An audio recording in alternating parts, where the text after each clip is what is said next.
The snowman. It's the Let it snowman. snow, let it snow, Oh, let it so snow. festive theme, baby. Oh God, I'm gonna have to do it live on Yeah. the show. How do I do this? Fuck, I wasn't prepared for this. Give me a second. I forgot. That's this thing. That's this thing. Yep, yep, Here we yep, go. yep, That was a bit yep, delayed, yep, but yep, it's coming. yep, Don't yep, worry.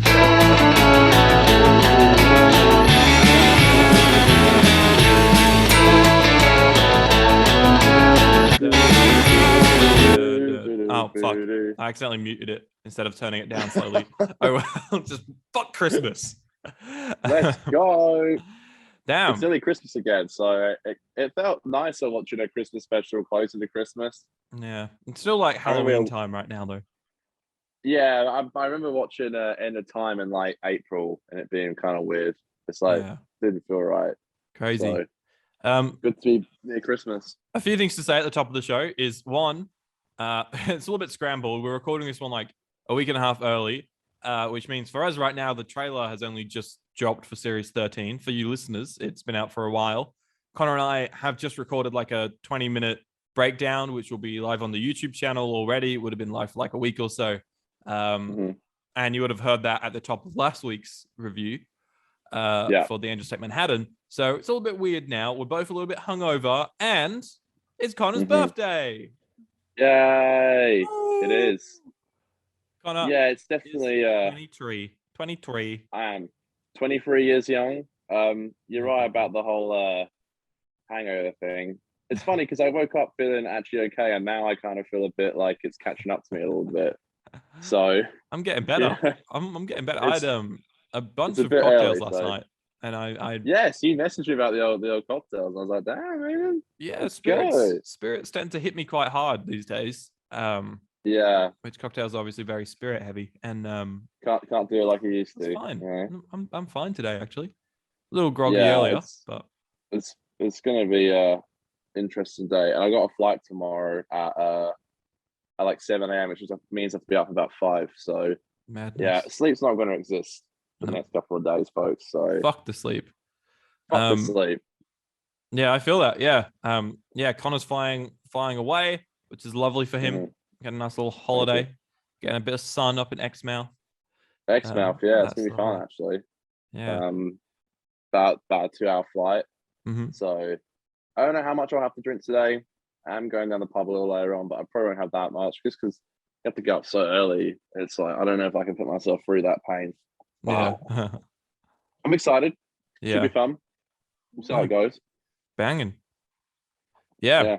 Yeah. So it's been crazy. It's going to be a shorter episode this week because we don't have much time, and we wanted to spend a bit of time breaking down the we trailer. did just spend like 20 odd minutes reviewing the trailer, so we have done our like hour and a half show technically.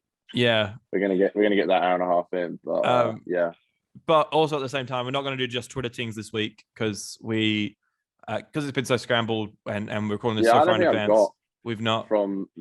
I think I might have one review, but I don't think I do actually. But yeah. Okay, well, if you do, we'll do it. I think I just got one, so yeah. Yeah, that's cool. I didn't put anything up either. Well, maybe I'll read Vinny's Angels Take Manhattan review that she sent in did it come in? Just after we recorded the episode. Oh, that's so funny. Okay, all good. Yeah. All good. Cool. Yeah. So yeah, lots of bit of a weird one. It's currently 8:30 in the morning, so it's a weird time to be recording an episode. But hey, sometimes it be like that, you know. Just a little bit. Sometimes it do be like in that. Yeah, well, it was that or... Oh, sorry. Cut you off. 50% podcast. No, I was just saying it was that or like record like tomorrow on holiday and see if it fits with... Yeah, but I didn't know what I was going to be doing on even holidays. then, was like, tomorrow was the only day that we would potentially be able to do that. And, you know, you're flying up. You don't know where you're going to be.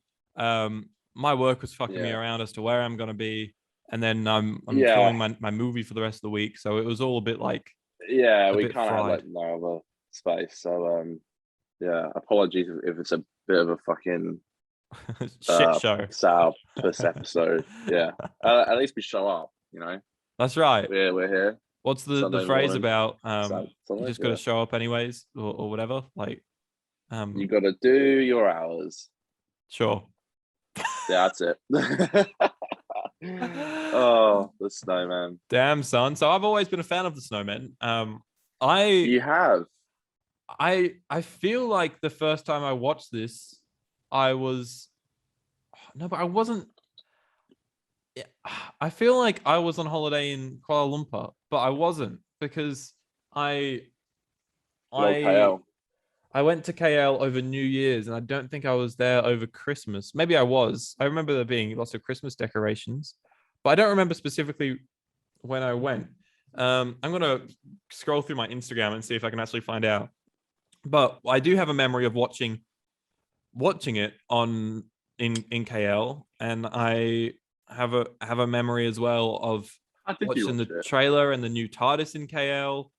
I don't know. I just remember being so excited watching that shit. It's crazy. Didn't you watch Mysterio in New York or something, and you had to watch it on some hell bizarre website or something? Was it No, that was Mysterio? Resolution.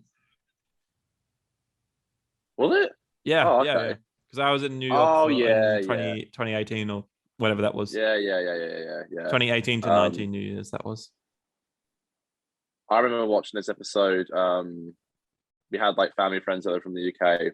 I remember watching it once and Mhm. thinking it wasn't that good, and then I didn't watch it again for a long time. You've always really liked it, and I've never really, though I enjoyed it this time round, probably more than I have in the past. Yeah, Uh, I still think it is a bit shit. that's fair. I I just, yeah, I don't know. I wasn't I wasn't huge in it when I first watched it. I remember being more like excited about where the show was going than the actual episode. Yes, me But too. just I don't know, just over time, I've just found this weird love for this episode, which still is today. I don't think it's a strong episode. I think it fits into series 7 really nicely because like we said, all of these episodes are just fun romps with a Mm. nice bit of emotion mixed in, which I think is just it's nice. It probably would be nice if the season maybe had a little bit more substance than that, but it's still very enjoyable. I'm finding at least. Yeah, the season's really fun. Um, Mm. you're right about it just being just a fun season Mm. with these kind of like episodes that just like don't necessarily stick with you very long, but you do have a good time watching it. And I think also yesterday I was pushed for time, so I was kind of like, oh, I just got to watch it instead of enjoying it. I was kind of just like, you know, got to Mm. rush it and get it because I had no other time to watch it. So it was like, ugh. Yeah. So I do feel like I was kind of just like rushing it. Um, I agree though. I think when I watched this episode as well, back in the day, I was more excited for season 7. I believe season 7B started in Easter, which I think was April. Yeah, I think Um, so. so yeah, we had it. We had like a 4 month gap between Snowman and Bells St. John. So you know, it wasn't like it was that far away either, and it was Mm. exciting. So yeah, Yeah. mm. No, totally. Also, just it was exciting to have Jenna, like a new companion. We'd had the Ponds for three Yeah, years, so this was nice. yeah, and we'd seen it before, obviously in Asylum, Yeah. and we were kind of scratching our heads a little bit. Mm-hmm. And they do reference it near the end, but it does get referenced. And then yeah, the Doctor suddenly has this like massive like he just gets so excited at the end. He's like, "Oh my god, I gotta go find Clara, Yeah. Oswald." It's just like, what is this? Like, he's so like obsessed with this girl. I think it's meant to be like I contrasting don't know. how he was like, fuck adventure. I'm gonna sit on my fucking sad cloud. And now he's like a mystery. Yeah, Oh, yes, a mystery. The impossible girl. It needs solving. Oh, I watch me run. really, I really liked the that depressing Doctor Mm. thing. They did it. They didn't do it for very long. Well, you But clearly it didn't also watch gets the like a. fucking 4 minisodes before this episode. Oh really? So many, dude. There's so many. It's ridiculous. I remember the one with the Paternoster gang. They like all I are remember about the that. Paternoster gang, really. But And isn't there one where he gets a phone call on the TARDIS or something? that's just in the episode. Yeah, maybe that's just the episode. It's early. I feel that stuff is really cool, and he kind of gets like a one-off costume, which I thought was really cool. Yeah. Does it come back I in really Time with like the when they do Doctor or that. not? Oh yeah, that Does it? makes sense actually. It said one off on Wiki, on TARDIS Wiki, but I swear he wears it He in wears a Time with the similar Doctor. thing Yeah. in time, I believe, and he's Hmm. wearing Amy's glasses, which are a really cool addition. Yeah, that's nice. So this is like a version of Clara, um, and she's like some Victorian barmaid, uh, Hmm. who's like also secretly a babysitter. I Yeah. didn't get that bit. I don't know why she's like secretly a babysitter who also works in a bar. That I didn't get. Yeah, But it's a bit weird. But both of her accents I loved. yeah, me too. I do Uh, love Jenna. She is a cutie pie. Jenna's great, and Um, I think Moffat maybe, you know, it's one thing for us nerdy little fucking creeps to sit here and be like, oh, Jenna, like, she's a good looking lady or something. But for Moffat to be like, it is 40s or 50s whenever he was writing the show, and to write this creepy ass fucking dialogue is, uh, there he's is some there's a creepy lot of dialogue. lines about Jenna in the course of not about Clara, about Jenna in the course of her time on the show. I think, um, Yeah, at least with Smith, because it would have been a bit weird with Pete. But yeah. There's definitely a lot of flirt in the episode, Mhm. which I could take or leave. I'm like, what I is like it this? in this one. I thought it was okay. I mean, like, I like the idea of that someone pulled the doctor out of his like depressive state. Hmm. Him acting like I never really bought the whole like those were the days when he's like talking about helping people out and having a companion. But the And I'm score is like, so bullshit. beautiful. Oh, the score was yeah, the score was people. Oh, we get Clara's theme for the first time. Oh no, they probably play Clara's theme in. Do they play it in Asylum? No, they This is the don't. This first time. one, I don't think you properly hear Clara's theme in full, but you hear like little bits of it. I think because it's not Yeah, Clara, Murray was like, "I'm not giving you the full Clara yet." a little Um, sting. yeah, a little bit of it. Um, yeah, the score, man. This is one of the reasons I love this episode. I really love the score. It's just really magical, and the whole episode feels really magical to me. Yeah. Uh, Uh. Sorry for yawning. I thought Richard E. Grant's awesome. Dude, he's Um. great. He's such a good actor. He Yeah, really is. I can't believe they got him in Doctor Who for this I episode, know. the name of the Doctor, and a cameo in Bells of St. John. And do you know who the Oh fucking yeah, he does cameo in Bells of St. John. he does? Yeah. Do you know who the fucking Great Intelligence is? Yes. Yeah, it's I always forget his name, but Ian McKellen. is it Ian McKellen? Yeah, That's that's it. crazy. He's like one of the Yeah. biggest actors ever. And Yeah, he's Ian McKellen, yeah. I know it's just a voice role that he probably could have done in a day or so, but it's crazy that they got him. Yeah, I remember remembering it was someone, and then when I heard it yesterday, I was like, damn, it sounds like Ian McKellen, and it was. So I was like, damn. Yeah. And I looked it up and I was like, shit, yeah, that is really cool. That's awesome. I thought so what do you think of the pattern? I always say it wrong. Paternoster? Hold on. Paternoster game? We're jumping ahead, Con. The Snowmen What? is an Oh, you episode forgot to say of the the thing. British science fiction television series Doctor Who. I forgot to say all this. Actually, I've been That's meaning right. to, but the convo was good, so I didn't want to break it up. But now I will. First broadcast on Christmas Day in 2012 on the BBC One. It is the 8th Doctor Who Christmas special since the show's 2005 revival and the first to be within a series. Ooh.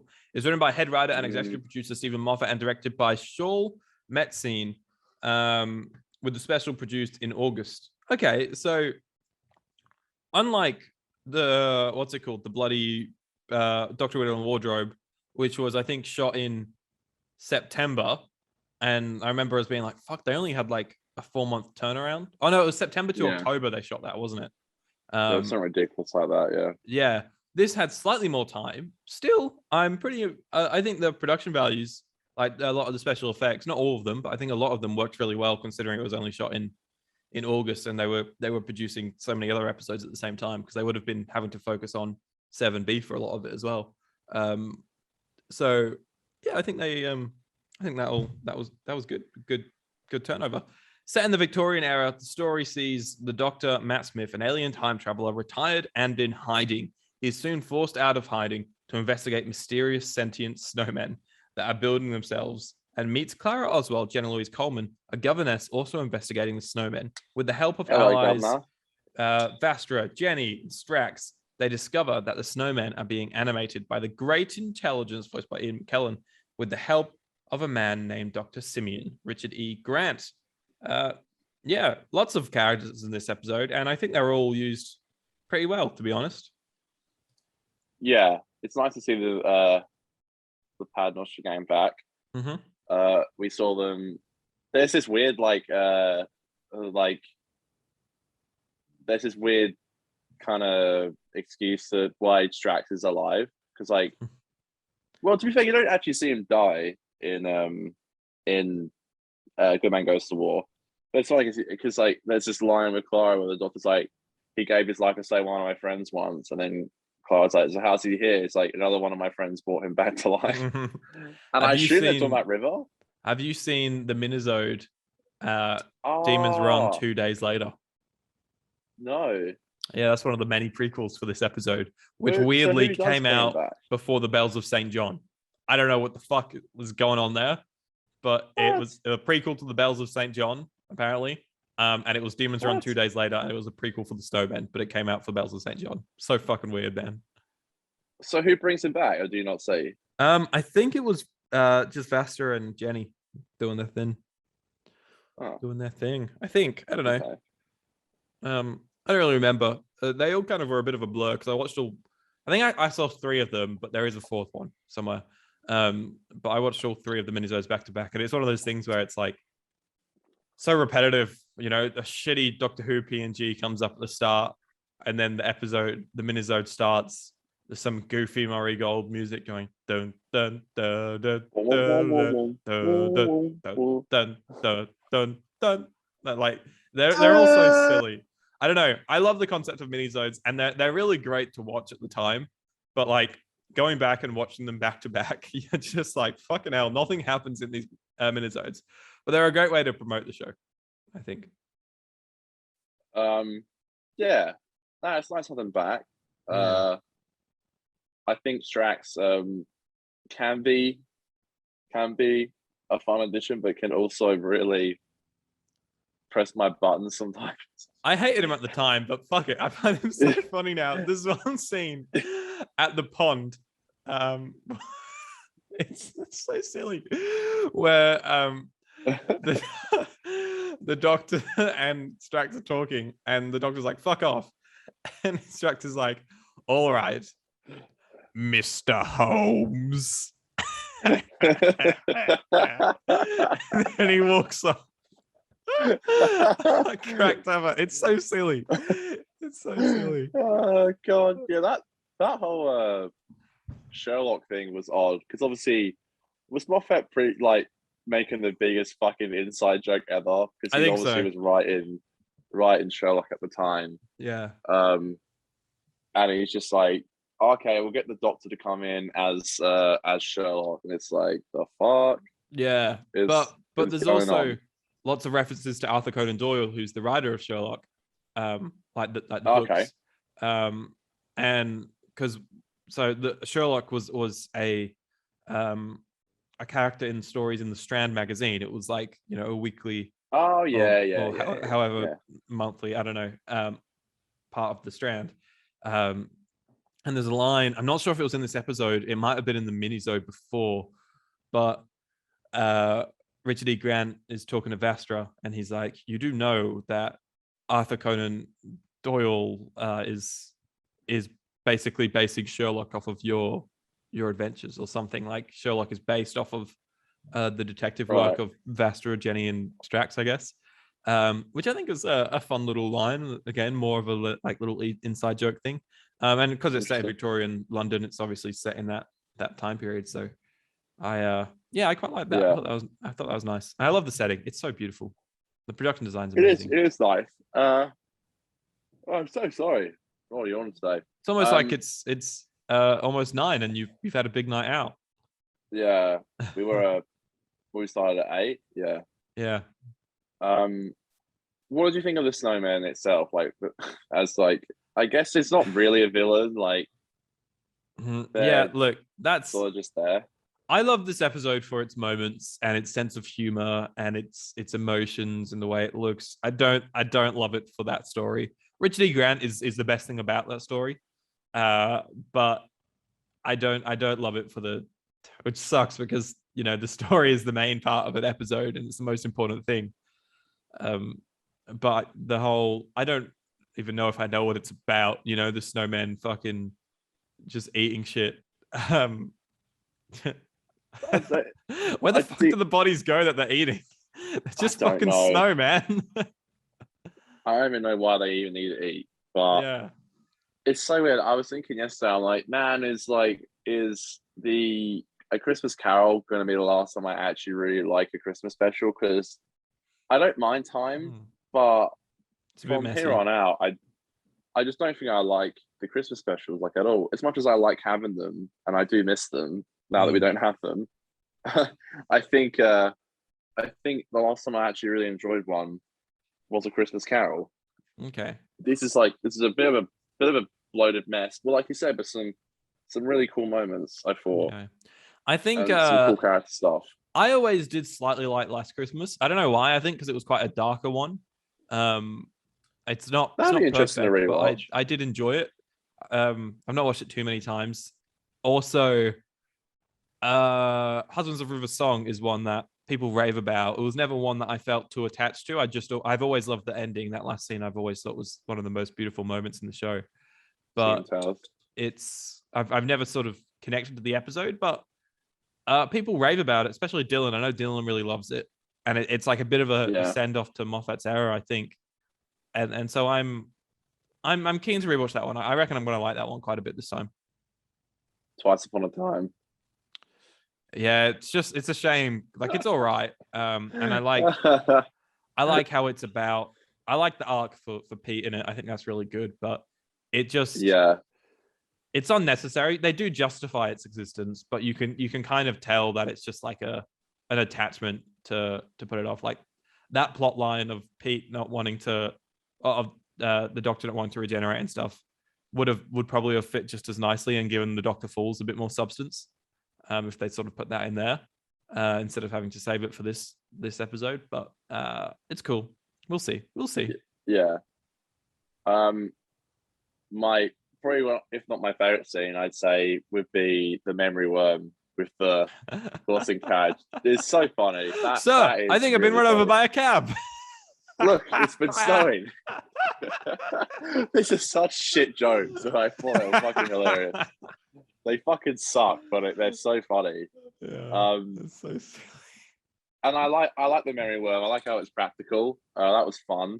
That was cool. I always love when they do stuff like that. It always reminds me of like Star Wars, like the OT Star Wars, like where as a kid I was always like so amazed by how they were all like, well, pretty much all just like practical suits and stuff. And we just spoke, well, not for this episode, but the previous episode we just spoke about the season 13 trailer, and I was saying I love how they are still using practical costumes and stuff. Yeah. It always looks so much nicer and better.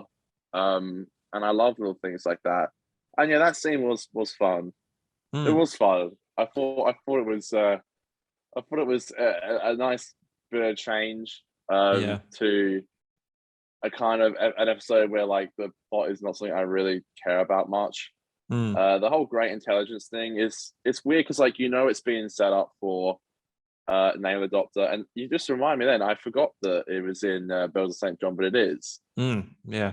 So the great intelligence is kind of like, because at the end the Doctor's like that rings a bell. A bell of So St. John. no, so what was I going to say? I had one like small thing to say. Oh, I like how the memory worm came back at the end as well because it had a bit of a purpose. But with the great Yes. intelligence, do you know about how it's in Classic Who? That's right. Why am I forgetting shit today? Yeah. Yeah, you're right. That's right. Yeah. So if you You had don't told me know, about that. if anyone listening doesn't know, or to give you a little bit more context about it, Connor, the the Web of Fear is a 6-part classic story. I've never seen it. 5 of the episodes are alive in the archive. One of them has recently been animated, and that's the one that looked shit. I don't know if you've seen it on Oh, Twitter, okay. Connor, and it's like where the Brigadier looks like this. Oh, okay. It looks like a Okay. fucking Lego man. Okay. And it looks horrible. But that came out like a couple of months ago. Credit to them for trying a new form of animation, but they just didn't really work out. And it's nothing to do with the animators. I think it's like either a time thing or the technology and not being quite there yet, or the money not being there. I'm sure the animators are really good. But yeah, in that episode, it has the great intelligence. I think it's the only time that they appear. I think. But yeah, and that's all based around the London Underground. And it's also, I believe it's the first appearance of the Brigadier, I think. And then I think he's just a military man in that one. He's not in unit yet. Right. But basically at the end of the episode, when the Doctor gives a tin with the London Underground on it and he identifies it as a key strategic weakness, that's setting up. So Oh, this kind of serves as a prequel for the Web of Fear in a way. well, that's awesome. I was Yeah. wondering about that tin, like London Underground thing. That's Yeah. crazy. It's a great little tie-in, and I think a great thing to sort of set off the 50th anniversary celebrations and stuff like that, bringing back an old classic threat that's not been seen since like what 66, 65, whenever that story came out. Wow. No, it would have been after that because it's the Patrick Charlton era, so it would have been like That's the thing that totally went 67, over my 68, head, something. like, and probably a lot of other people as well. Yeah, no, totally. It's just like a nice little nod. Didn't feel too forced. Felt quite natural. And yeah, just really cool. I've always thought, when did the London Underground start? Because I feel like it's just always been there. It's been around for way longer than I thought it would be. You know? It's been there for a long time, yeah. Yeah. And I love that about it. Like it all, like certain tube stations, they look so old and like really like, they kind of feel Victorian in a way. Just the way like the tiles are and shit like that. Like I've always loved going to the really old underground stations. Definitely something you should do if you go to London.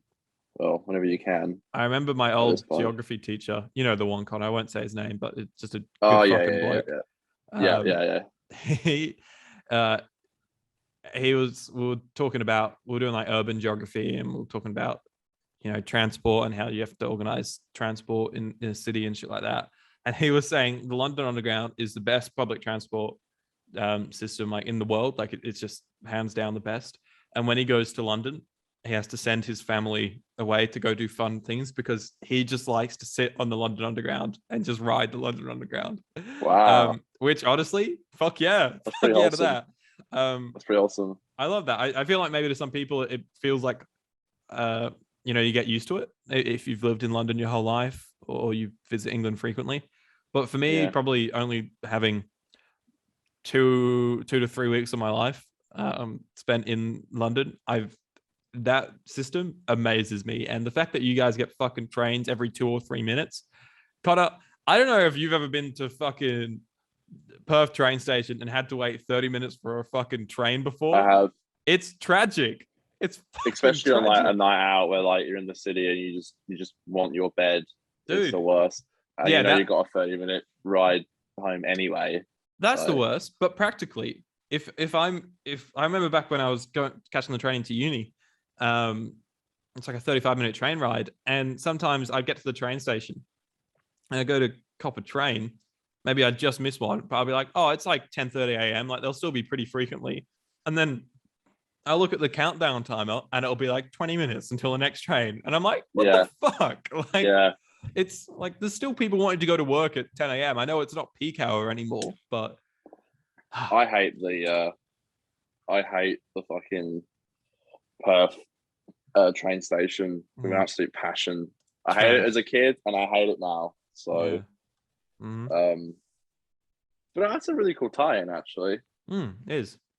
Again, So I never just a would have known rant. that if you didn't say that. So it's interesting. And Um, they kept the great it's intelligence a secret as well. In the Radio Times, Richard E. Grant's okay. character was just credited as voice of the Snowmen.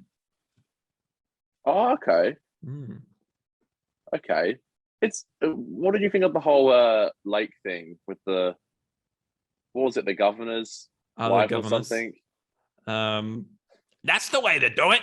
Yeah, it's Oh my god. not good. Not good. It's a fun little way to push the story on and bring a bit of excitement into the story, but it's just like it always was crazy to me that she's like bursts into the room and the doctor just like sonics her and she explodes, and then like the next second is like, no, I can't do that anymore. But dude, like I thought the idea was eerie and like quite creepy that the ice had like frozen over and you know, she'd like fallen into her death and like the ice had frozen over and then when it thawed they found her. Dark. I thought that was a really cool and dark idea, but we don't really get that. We get a CGI'd ice woman run around going, "You've been really naughty. Open this door." And I'm like, "The fuck is this? This looks terrible." And the doctor just comes in and he's like playing with Punch and Judy, and like it has the sonic and it explodes, and that's it. And it's like, I like the scene a lot when Clara's following the doctor around, and then he goes on the. That's great. And he's like, Western Silent Night. I thought that was sick, and the whole ladder thing heading to the sky. It's beautiful. I thought, apart from some bad CGI, I thought it was really cool. The bit that gets me is when she reaches for the ladder and they've just blacked out the top of the frame. Do you notice that? Yeah, pretty much. Yeah. It looks so bad. Yeah. When they get to the top of the cloud, I think it looks really nice up there. That shit looks awesome. Yeah, and right. I really like this version of Clara. I've always thought she's better than the real version. Yeah, you said that back when we were kids. Yeah. And she just got so much energy and like following the like going around the TARDIS or whatever, and then knocking and running off or whatever. I think was a lot of fun. And then there's later in the episode when the Doctor's back into it, and you know they get out the window and there's my blouse is stuck, and then they fall on top of each other or whatever. But that whole sequence that follows that, I think, is amazing. Like that was so much fun when they're all whippy and snappy. I really love fast-paced, witty dialogue, and I think Moffat does that really well. And like you know, the Doctor like throws the umbrella to Clara, and there's this great pan, and I think this is great direction by Saul Metzstein, directed this episode, who also directed Dinosaurs on a Spaceship, A Town Called Mercy, Crimson Horror, and The Name of the Doctor. And I think that was a lot of fun. Yeah, I like the direction a lot as well. Yeah, I've always loved that scene. One other thing I was going to say about Janet being really good in this episode, also from a script perspective, actually, was when Clara has to do the whole one word thing with Vastra, and Vastra was really good as well in that scene. Yeah, pond. That was great. The pond line was a bit like me as a kid. A bit lucky. I was like, whoa, like.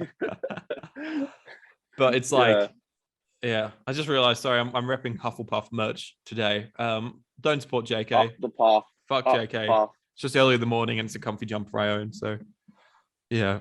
I'm a good old Ravenclaw. Let's go. Slay. I'm like Newt Scamander. Newt is Hufflepuff. I thought it was Ravenclaw. No, he's Hufflepuff. He's got a Hufflepuff scarf. Fuck. Are you sure? Yeah. I wouldn't put you as a Ravenclaw. I would put you as a Hufflepuff. First of all, fuck you. Second of all, I did the test. It's funny because I did it in America, and because I went to the at Universal Studios, they had that. I'm sure you went. Yeah. Yeah, it has this really awesome like Harry Potter thing. Yeah, it's amazing. And I did it with my whole family, and somehow we all managed to get one of the houses. So that Damn. was awesome. Who was the Slytherin? Your sister? My sister, yeah. Yeah. How did I know that? That's so weird. My mum got Hufflepuff, and my dad got a Gryffindor, and I got Ravenclaw. So maybe yeah. the trick is that the hat, it just cycles through them, and so I because know, I we was gonna four went up say, together. maybe it just like fucking just cycles through it. Yeah. Maybe they were gonna do that fucking Doctor Who Harry Potter crossover. No, I think JK was just going to write an episode of Doctor Who Christmas special. I think Yeah. that's the next Doctor. I think that's the one that was going to be. Yeah, that's the most craziest I can think. That is crazy. How Oh bizarre. yeah, so I was gonna say, yeah, I like that scene in the TARDIS with the umbrella, and he's kind of like putting together. He's starting to realize that she was also in the asylum with the Daleks. Yes, yeah, But that's before great. he even gets the think about it more, she gets dragged out. Well, before that, we see the new TARDIS. Oh, that shot is so beautiful. When it's like a one shot. And I don't know how they did it, but it goes straight through the doors and it's like to the set. I think it's just everything outside is green screened. You can tell it's noticeably. To me, the TARDIS looks a bit more CGI, the exterior. Oh, okay. And the snow, the fog and the mist on the floor, which usually was looking really nice in all the other scenes. Like, to me, it looked a little bit more CGI in this sequence. So I think it was just green screened everything outside, and then they walk in, the camera follows into the set of the TARDIS. Yeah, it looks fucking great. I love that. And I love this new TARDIS.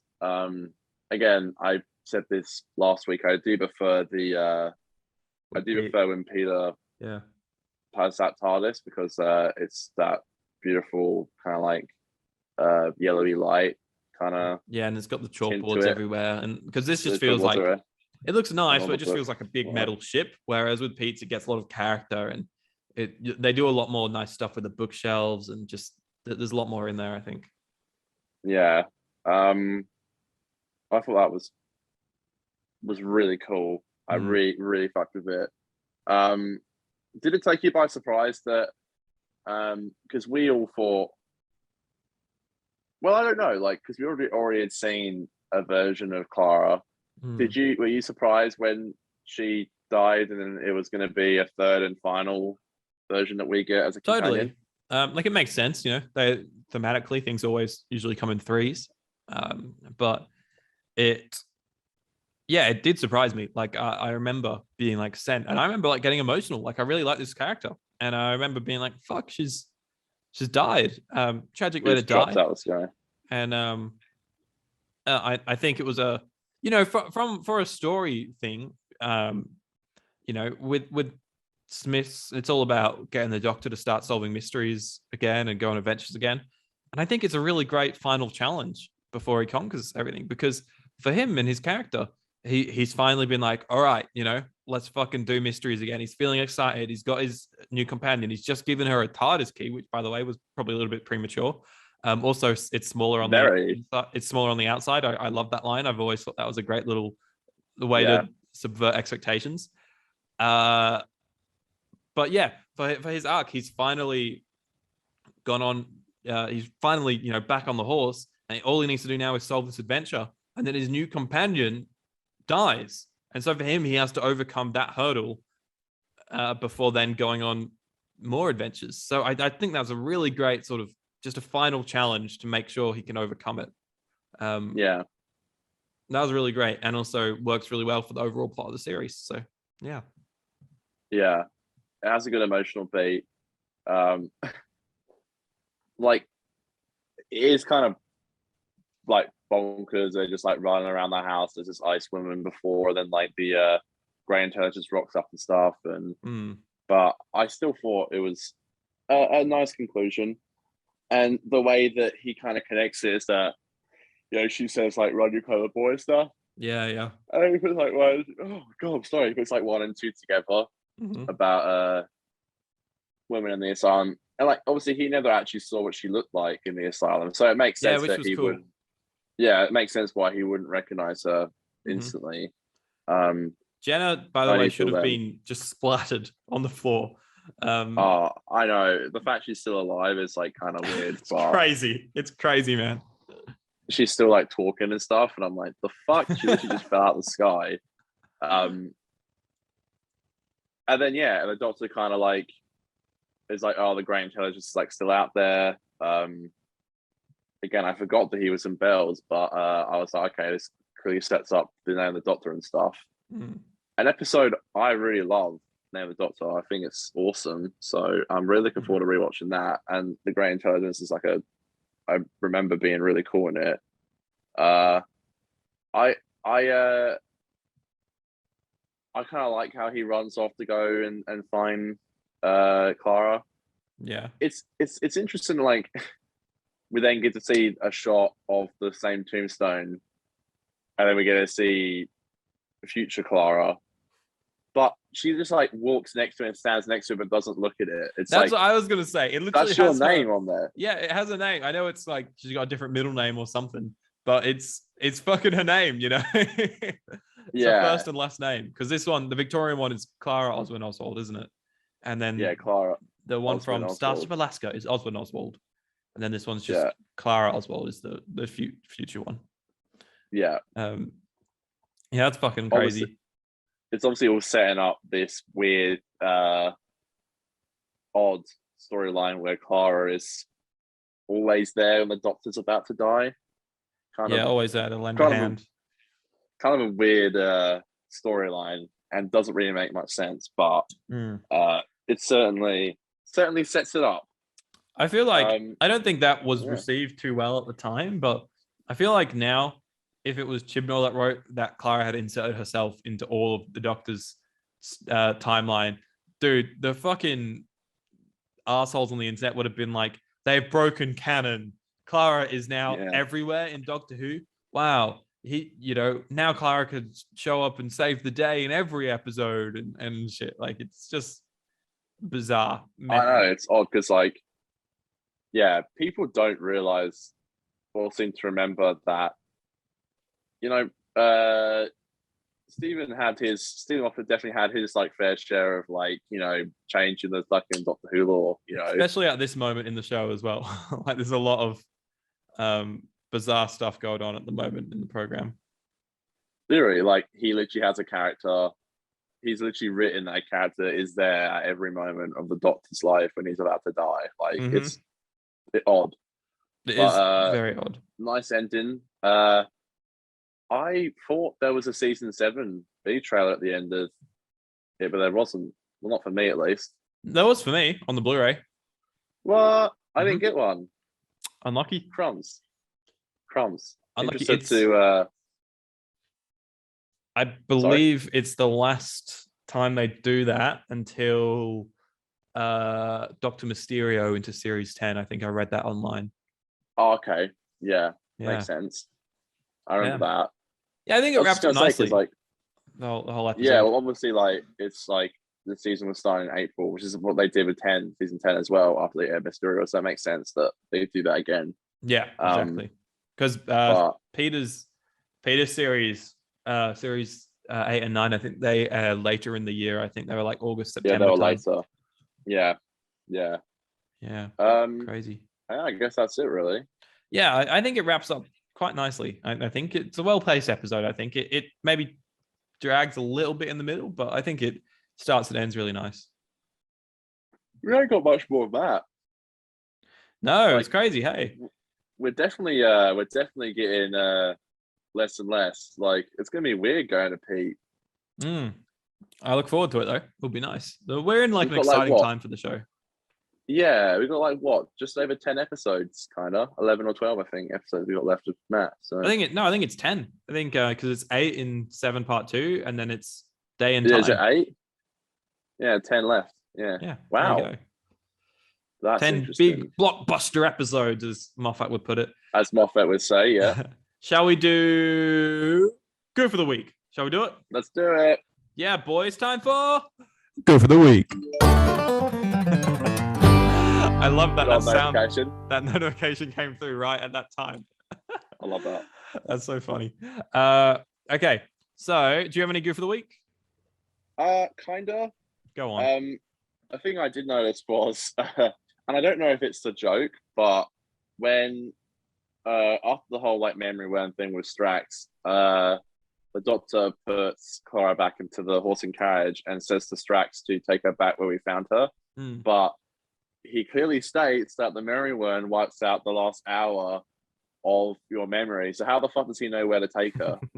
Maybe the whole bit between the doctor and Strax was going for an hour, so he still remembers the stuff prior to that. maybe, but I did notice that.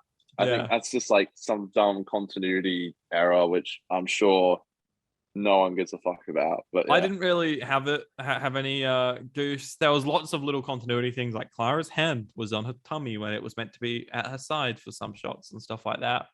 I hate the word tummy. I don't know why I just said tummy. Like stomach. Be mature, Aiden. But a couple that stood out to me on TARDIS Wiki were, there's a scene where Vasta is looking up at the TARDIS and there's a shot that shows the spinny boys at the top of the time rotor, and apparently they're not connected properly, and you can see inside of them that the mechanics that show how they move. Okay. Which is a bit funny. And the other thing is, we see Clara. Also, how many times does Clara say Doctor Who in this episode? Jesus fucking Christ! Oh my god! There's just so many times they say it. The whole series, the whole of Smith's era actually is just Doctor Who, Doctor Who, Doctor Who. Oh my god! I think every time they say Doctor Who. But when Clara comes to the top of the carriage and says, Doctor Who. Doctor. Yes, he comes to a hatch at the top of the carriage, but when you see exterior shots of the carriage, there's no roof hatch in it. So that's a bit silly. How did she get in? I don't know, man. I don't make the fucking rules. But that's it. See them off it.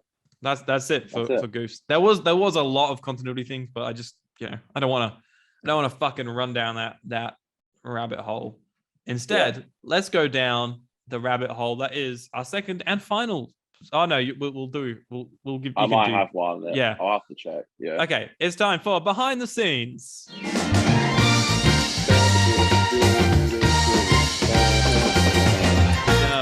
So, like I said, Ian McKellen voices the Snowman. This is the first shot in the main show that you ever see the camera go from outside to inside the TARDIS in one shot, which is something they do again a bit more practically in Bells of St. John, don't they? They have like the set of the plane attached to the outside of the TARDIS. They run through it and they go into the TARDIS. They run around and then they come out in another set or something. They might end up in the plane. I don't know. But that's like two shots that are stitched together. There is a little bit of a transition you can slightly see in a cut when Jenna goes in front of the camera from memory. Don't they also do it in the other Doctor when Jenna rides the bike into the TARDIS? Yeah, she does, doesn't she? Yeah. Which is fun. Aren't they all by Saul? What was this like? He just loves those shots. He like just loves those shots of the TARDIS in one shots. Yeah. Yeah. No, he doesn't do bells though, does he? I don't think that so. Director. Anyways, but fuck, what was the one in part 2 I said he does? Now I'm lost. Now I'm confused. Did he do one in part 2? Did I say bells? Maybe bells is on that plane. No, Crimson Horror. He does Crimson Horror. Is what that director does. Are you talking about the director? Yeah. Oh, you're talking about the director? Oh yeah, okay. I thought you were talking about the director. Sorry, never mind. That was... Yeah. The director, Crimson Horror, and name. Yeah, sorry. I think I didn't understand what you were saying properly, but that's fine. This one shot going into the TARDIS was, however, done in a fan film before this, and it was done in a documentary in the, I think, 80s or 90s. They did that or something, which is crazy. Nice. This episode was gonna have, instead of introducing the new titles, it was gonna have the titles come, like the Doctor Who logo, come in just over a shot in the episode, like a movie would, which would have been cool. It would have played into the whole every episode's a movie in this season. Yeah. So that would have been cool, but I'm glad we got to see the beautiful new title sequence. Oh my god, it's Oh glorious. yeah, we It's talk about that. delicious. It's good, hey. Love it. It's so good. Lived up to the hype. Love Love it. how bassy it is. Although the end titles, the theme tune in the end titles is the series 5, 6, and 7 part 1 theme tune. Fun fact for you. Hey. So I don't think Murray had enough time to finish off the rest of the theme by that point. Maybe not. Maybe not. Um, He's normally so- a bit pressed for time from knowledge about these Christmas episodes. So yeah, he gets like a it day's happens. notice. Yeah, pretty much. They're like, oh, we filmed a Christmas special 4 months ago, but we forgot to tell you we need the score You in about an did? hour. You do? Yeah, that's pretty much exactly what happened with the last fucking special Doctor Who in the Wardrobe. Yeah. Crazy. Yeah, apparently he made that in like what, 2 weeks, a week or something like I think it was a week. that. Crazy. Oh, that's ridiculous.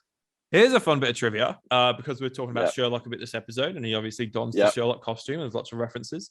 Smith actually auditioned for Watson in the BBC Sherlock What? by Stephen Moffat. Yeah, That's cool. I'm glad they cast. I don't think that's good casting. You know, I'm glad they cast Martin Freeman. Yeah, Martin Freeman and Benedict. That's such good casting. Yeah, Martin being older, I think always works and is a bit fun. Yeah. Let's do a Sherlock episode one day.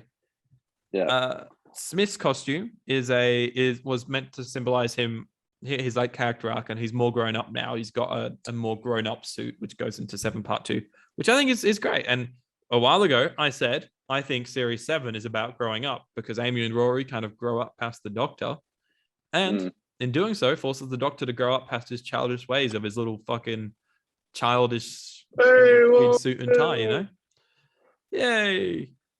I thought it was going for a Ebenezer Scrooge kind of look, especially with the hat. I think in this one it is a bit, but the way that the costume Yeah. still continues on as the long coat and stuff like that, Yeah. it's like a little bit more of an adult costume. But that's it for behind the scenes. Okay. I'll quickly check if I've got anything. Yeah, have a look. I actually don't think I do. No, That's fine. Yeah, we didn't post asking for you guys' opinions of the Snowmen. Sorry about that one, mate. No, we didn't. So I know that's the thing because I'll probably get some this week and not. That's a shame. I Poor think them. the only person he might have sent was Jacob, but no, sorry, he only sent me Angels Take My Hand. So yeah, That's fine. What we will do we haven't though got anything. So is I'll read Vinny's Angels Take Manhattan review because we didn't read it last week. And God bless you, Vinny. we love Vinny. Friend of You're the a top and friend. gal. So a little bit out of place, but let's do it. It's time for Just Twitter Things. Bring in the clowns. So Vinny said about this week's Manhattan, she said, my thoughts on this are complicated. I think it's a good episode and goodbye story, but I do think bits of it are a bit daft, and I was never overly bothered by Amy, so her tearful goodbye means absolutely nothing to me. On to the next companion. Come on, Doc. Riff. Damn. Yeah, Vinny really doesn't like Matt's era, it seems. Yeah. Sooky sook. But like she's definitely like the pinnacle of that person who started to not like Doctor Who once they were Tennant left.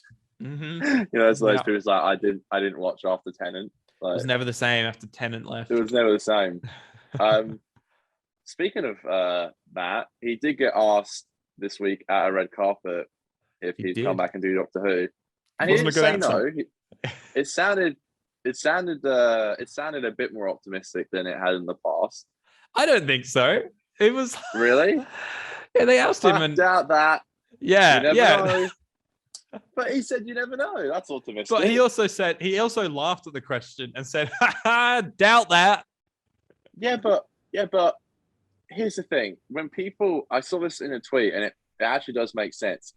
People don't really phrase it in interviews as "come back for the 60th." They just say, "Would you come back to play the Doctor?" They probably think they're talking about like a fucking season. Do you think they think they're talking about 60th? That. Really? Yeah, I reckon. Yeah. No. Smith fucking knows the 60th is around the corner, mate. He did the 50th. He knows it's coming up. Do you think he knows that Russell's back? And Yeah, I reckon they stay somewhat in the loop because that was a big article, you know. Like when all Aren't that they shit came out. contractually? I can't ever Contract. say that word. Yeah, I think you're right. Contractually. Aren't they obliged to like? Aren't they like? Isn't it like written that they can't say anything bad about the show though? I don't think they can talk shit. There's always a time period for how long that's apparent for. Yeah, But uh, yeah, it's yeah. I don't know. I don't quite know how that works, but I hmm. I took it as an absolute win, and he's coming back. I know David's gonna come back. Like it's so fucking obvious, especially with Russell. Like Oh, it's he's just got. it's gonna happen. There's no fucking Why would you and not? just with the Though, amount come of on. media that David's been doing, like he did the voice acting for the game that came out the other day, and all the big finish he does, dude. Dalek He should Universe replace the Doctor. is fucking amazing. The third box set just came out, and I've listened to the first 2 episodes, and fuck me, it is like really good. Like the twist. I've got 1 episode left in this Big Finish box set, and it's so there's 9 episodes altogether, and there's 3 box sets with 3 episodes each, and it's like one long story. And it's just this epic saga, man. And the cliffhanger at the end of the second last episode is like, that shit. I was driving and I was literally like, fuck me, that was fucking good. Like I said that to myself. Like it's fucking good, man. Like it's really good. Yeah. Oh fuck him, Mike. Yeah, he clearly David clearly loves still playing the Doctor. So I don't think it would be a shock for him to come back. Yeah. Surely Peter's at boomer stage though, where he wouldn't know they're talking about the 60th. Because I don't think he's such a fan though. Yeah. Surely they just can't say anything about it, even if they are in talks. There's no way he'd be like, oh yeah, I would come back. Speaking of going back in time, would you come back to play the Doctor? Yeah. Doubt that. Doubt that.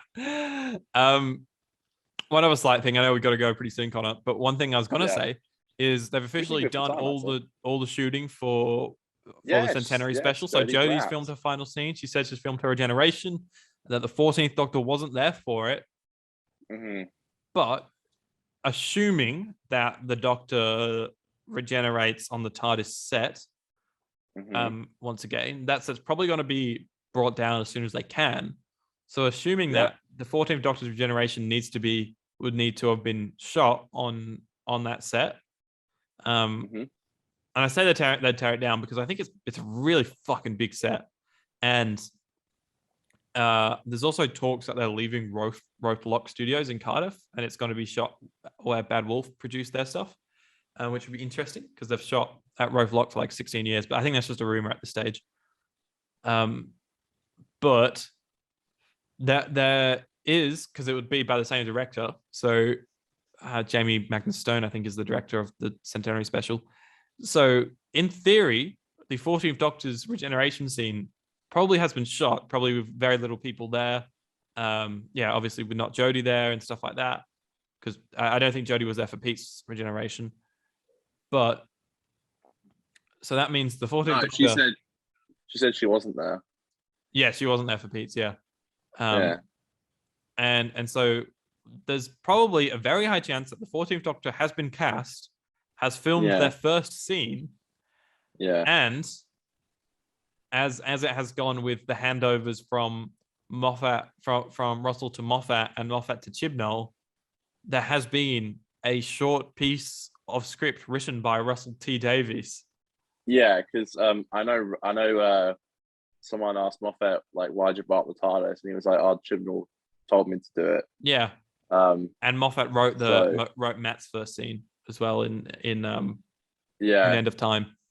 It's weird because I just assume the Doctor's always Matt, like, because there's that funny picture of like Matt and Dale wearing the same costume. Yeah, that's great. I want more of that. I hate that they don't meet these days. But I guess they just don't really do that anymore, because like Jodie said, like she didn't meet Peter until months after she started filming. Yeah, they bumped into each other on the street. On the street, yeah. it's always so weird when like, especially for like the director, because obviously like Rachel would have had the tiniest bit of directing Jodie. Yeah, Like yeah, that's crazy. But then also, yeah, you're right. Like Chibnall probably wrote brilliant the one line that Jodie yeah. has. It's like, what do you want her to say? Brilliant. All Brilliant. right, And I then write blow the that. TARDIS Thank up. you. Yeah, and then oh yeah, and also blow the fucking TARDIS to high heaven. Again, Yeah, I hope they don't do that gonna again. be Surely Russell interesting. knows that that's. Surely Russell didn't give that as his brief for the new series, like for the Just blow it cliffhanger. up. We'll start from scratch. Yeah, I mean, it would be kind of cool to have a regeneration that's not in the TARDIS for once, but I guess it it's would. kind of where they all go to regenerate. Yeah, Yeah, it's certainly interesting. I agree with you. I think they have shot the first the 14th Doctor's first scene. I think they're just saying they haven't, so people like don't go snooping. yeah. Um, Well, I don't think but they've I said reckon they they would have haven't. shot as I well. think they've just said that no one was there for it and no one knows who it is. So I Yeah, reckon I think Jodie said that she doesn't know who, which like makes it sound like they didn't shoot a scene, but yeah, I they think very it's well like it would could have been a have. closed set with like 10 to 15 people there that only those that need to know are there, like, cinematographer, director, Russell Chibbers, the actor, like sound recordist, like a gaffer, just like a couple of these very essential crew roles, like first AD, shit like that. I think it would have been a very close set. I think that's what they did with the River Song reveal on A Good Man Goes to War as well. I think that was a very close Yeah, set, which is yeah, you don't want pretty any of cool. that shit leaking. Um, Especially not at this time when they're hyping up Series 13. exactly. It is so weird to think the next Doctor Who episode is going to be shot as a Russell episode, though. Bizarre, That's man. bonkers. But yeah, I Mm. don't think they're going to be shooting until probably like maybe like late next year. So Yeah, they it probably won't even, depends. It depends because I reckon or maybe even not. they're going Maybe to do even like a 60th 2023. anniversary miniseries. I reckon it's not going to be a special Oh, don't entice me like that, because Aiden. Russell writes a lot of Damn. miniseries, and just like the way that Yeah. they didn't say for the 60th anniversary special and beyond. They just said for the show's 60th anniversary and beyond.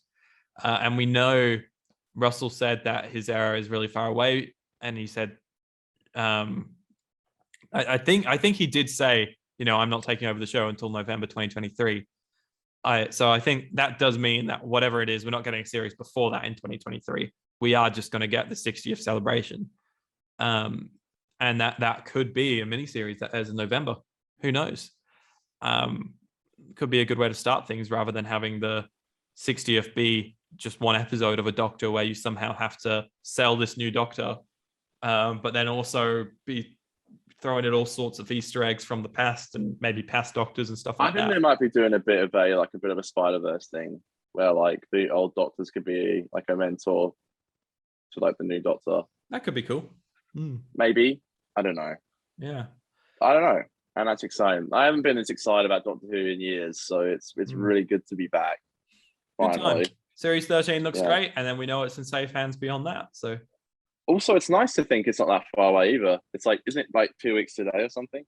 from recording this, yeah, but by the time this episode comes out, it's gonna be like just under a week away. Just under a week. Which Yes. so saying that, we're about to give our final scores on the Snowmen. After that, I don't know when you're going to hear from Connor and I next because we will be focusing on doing the Series 13 reviews. We don't, know those episodes will come out on like Monday or Tuesday. Probably be Tuesdays actually, but probably Tuesday. I don't know what the future for the next 6 weeks of the regular. I know it's a bit loosey goosey. Series 7 reviews we're doing. I don't know where they're going to be, where they're going to come out. We want to try and maybe do a bonus episode for a couple of weeks and do a Series 7 review whilst we're doing Series 13. But we'll see how we go with that one. We'll have to see.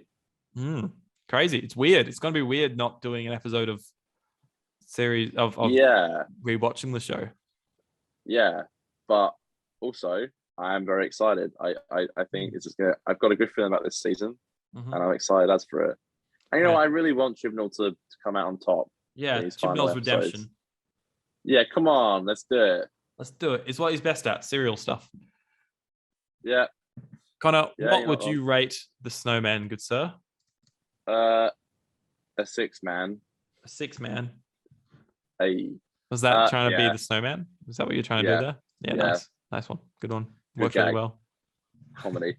I think it's fine. Honestly, even giving it a 6 is being kind, I think, but it is fun. There are a load of good moments, and I think Jenna and Matt have like really fun chemistry. And Yeah. it was nice seeing Jenny, Strax, and Vastra again. And you're right, the setting is really sweet. All the stuff on the cloud and the TARDIS reveal. Some really nice shot directing. And the score was really beautiful. Also, Richard E. Grant. Like, there's a lot of stuff that I can look at and go, this is really good. Yeah. So, yeah, I'm going to give it a 6, which I still think is a bit fair, but yeah. Banging. 6. I'm going to give it a 7. I agree Wow. the casting is great. I think it's a lot of fun. Richard E. Grant's great. Jenna, Matt, they're all on fire. Paternoster Gang. I like that we have some recurring faces now. We're going to see them 2 more times in the rest of the series, which is crazy thoughts. And then again in Deep Breath. But feels like they're in it design, more. That's interesting. It does. Hey, I think it's because they were in it quite intensely over these next 11 episodes. Oh, they're in it 3 more times, aren't they? Because there's Crimson Horror, Name of the Doctor, and Deep Breath. Yeah, so I said 2 more times for this series, and then also in Deep Breath. Sorry. Yeah. But yeah, no, crazy. I love Victorian London. I think it's beautiful. I love the snow. Murray is on fire. It's just so pretty. Some sweet moments of direction. New TARDIS, new Matt. So pretty. He's a new Matt. You know, he's darker. He's got He's an a adult new man. costume, and it's just a lot of exciting stuff. It's just a shame that the main story, the main reason you tune in for an episode every week. Well, for me, I tune in for the characters actually, but one of the main reasons is for the main story. It's just a bit naff. That being said, I like the orb thing. I just like that it's a menacing voice. You like the orb, the snowy. It feels very snowy, classic, snow globe and orb. I just kind of love it. It's a bit silly. It's fun. Yeah, the snow globe. Fantastic. Yeah, so a 7 from me and a 6 from Connor.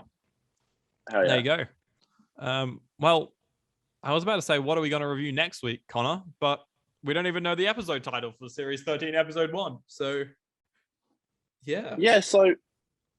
Oh, sorry, my mum's trying to call me. Rip. She's like, happy birthday, my son. My mum's not here at the Connor. moment, so everyone's trying to call me. Yeah, so what? This episode's going to come out on the 25th of October. 24th, I want to say. No, 25th. Yeah, you're right. 25th, yeah. Oh, yes, you're right. So, oh my God, you're right. So after this episode, it'll be, okay. Who knows? Crazy. I'm excited. Yes, so next time you hear from us, we'll be reviewing season 13, episode 1. We assume it's called Flux. We don't know. Part 1. Quite frankly, I don't want to know. I'm excited for a good few surprises. But yeah, it's going to be exciting. Banging. And, yeah, cool. Awesome. Cool. Wow, it feels like a weird series. I feel like we're ending the show right now, being like, I don't know when we're going to be, even though we're back next week. It's just so weird. We for like a year and a half, we've been weekly reviewing the revival of the show. It's just so weird to not. We've only had 1 new episode, which was Revolution of the Daleks. That's another weird thought that I feel like we've been doing this forever, and there's only been 1 episode in the time we've been doing this.